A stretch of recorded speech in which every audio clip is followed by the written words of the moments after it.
নমস্কার বন্ধুরা, কেমন আছেন সবাই? গল্প যেখানে সত্যি চ্যানেলের আরো একটি নতুন গল্পে আপনাদের সকলকে স্বাগত জানাই। হ্যাঁ, আবারও মনে করিয়ে দিই, আমাদের চ্যানেলের নামটা আমরা একটু পরিবর্তন করেছি। আমাদের চ্যানেলের আগে নাম ছিল গল্প হলেও সত্যি, কিন্তু আমরা জানতে পারি গল্প হলেও সত্যি নামের আরেকটি চ্যানেল অলরেডি এক্সিস্টিং, তাই আমরা আমাদের নামটি একটু পরিবর্তন করেছি, গল্প যেখানে সত্যি।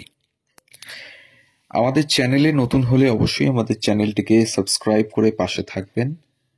আমাদের গল্প পোস্ট করার সময় প্রতিদিন ঠিক সকাল 9টা থেকে 9টা 30 বেল আইকনটি অবশ্যই প্রেস করে নেবেন পরবর্তী গল্প খুব সহজেই আপনাদের কাছে পৌঁছে যাওয়ার জন্য।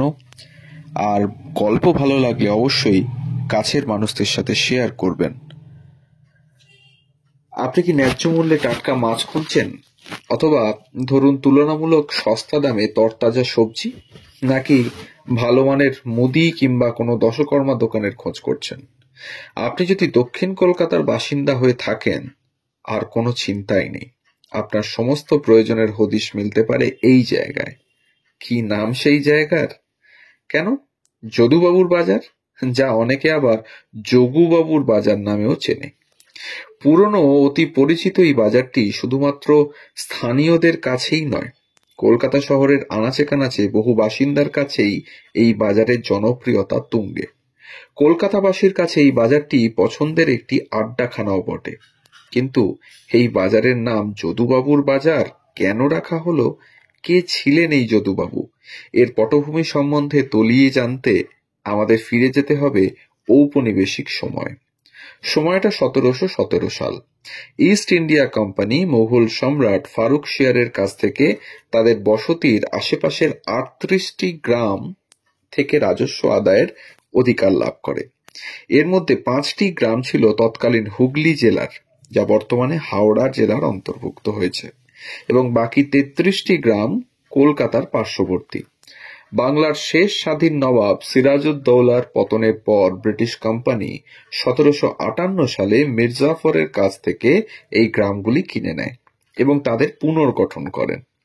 এই গ্রামগুলি ডিহি 55 গ্রাম নামে পরিচিত ছিল এবং ভবানীপুর ছিল তাদের মধ্যেই একটি। এটি তখন মারাঠা ডিচের সীমানার বাইরে একটি উপশহর হিসেবে বিবেচিত হতো। 1765 সালে ভবানীপুর ছিল 55 ডিহির একটি উপশহর, যেটিতে তখন ডিহি চক্রবেড়িয়ার একটা বড় অংশ অন্তর্ভুক্ত ছিল।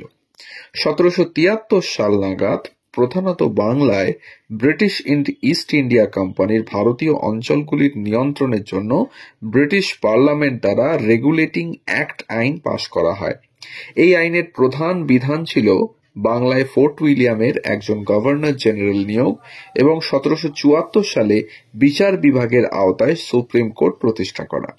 4 জন ইংরেজ বিচারক যথা স্যার এলিজা এম্পে, স্টিফেন সিজার লে মায়েস্ত্রে, জন হাইট এবং রবার্ট চেম্বার্স নিযুক্ত হন এর বিচারপতি হিসেবে। ভবানীপুরে তখন একটি বিস্তীর্ণ বাগান বাড়ি ছিল এবং বিচারপতি রবার্ট চেম্বার্স সুপ্রিম কোর্টে থাকাকালীন এই বিশাল প্রাসাদেই থাকতেন। যদিও কে এই প্রাসাদটির প্রকৃত মালিক, কে বা এই প্রাসাদটি নির্মাণ করেছেন, সে সম্পর্কে কোনো সুনির্দিষ্ট তথ্য পাওয়া যায়নি। পরবর্তীকালে জনৈক যোগেশ্বর লাহা এই সম্পত্তি কিনে সেখানে একটি বাজার স্থাপন করেন। তার বেশ কিছু সময় পরে রানী রাসমণি এই প্রাসাদটি এবং তৎসংলগ্ন এলাকাটি কিনে নিয়ে সব সম্পত্তি তার প্রিয় নাতি যদুনাথ চৌধুরীকে উপহার দেন। এইভাবে যদুনাথ চৌধুরীর নাম থেকে বাজারটি যদুবাবুর বাজার নামে পরিচিত হয়। রাসমণির দ্বিতীয় কন্যা কুমারী দাস এবং প্যারীমোহন চৌধুরীর ছেলে ছিলেন যদুনাথ চৌধুরী। বাবু যদুনাথ চৌধুরী উত্তরাধিকার সূত্রে যে বাজারটি পেয়েছিলেন, এই বাজার পত্তনের শুরুর দিকে পশ্চিমাঞ্চল থেকে বসতি স্থাপন করেছিল, যার প্রধান কারণ ছিল পরিবহন ও বাণিজ্যের সহায়তা। প্রথম বসতি স্থাপনকারীদের মধ্যে উল্লেখ্য ছিলেন কংস বণিক বা পিতল কাঁসা ব্যবসায়ী, শঙ্খ বণিক বা শঙ্খ অর্থাৎ শাখা ব্যবসায়ী, তেলি বা তেল ব্যবসায়ী এবং পাটা বা শিল্পী।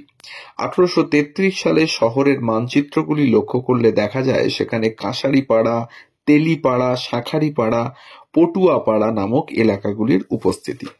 কারিগর ব্যবসায়ীদের সহজ সংযোগ এবং এই বাজারের চাহিদা তৈরি হয় ভবানীপুর সংলগ্ন এলাকায় প্রচুর পরিমাণে বসতি স্থাপনের জন্য। বিংশ শতাব্দীর গোড়ার দিকের কোনো মানচিত্র ঘাঁটলে দেখা যায় এই অঞ্চলের পাশ দিয়েই রয়েছে বাবু মাধবের ঘাট, মদন মোহন পালের ঘাট, রানী রাসমণির ঘাট। ফলে জলপথে যাতায়াতের সুবিধার জন্য 1825 সালের মধ্যেই ভবানীপুর এলাকায় পরপর সীতারাম ঘোষ বাজার, গঙ্গারাম সরকার বাজার, সুলতান মিস্ত্রির বাজার এবং যদুবাবুর বাজার সহ বেশ কয়েকটি বাজার তৈরি হতে থাকে। সঠিক দামে বিভিন্ন ধরনের তরতাজা মাছ, মাংস থেকে শুরু করে মরশুমের শাকসবজি এবং ফল সবকিছুর জন্যই বিখ্যাত এই যদুবাবুর বাজার। আশুতোষ মুখোপাধ্যায় রোড সংলগ্ন বিস্তীর্ণ এলাকা জুড়ে আজও স্বমহিমায় রয়েছে বাজারটি। স্থায়ী কিছু দোকানের পাশাপাশি এখনো প্রতিদিন প্রচুর অস্থায়ী দোকান বসে এখানে।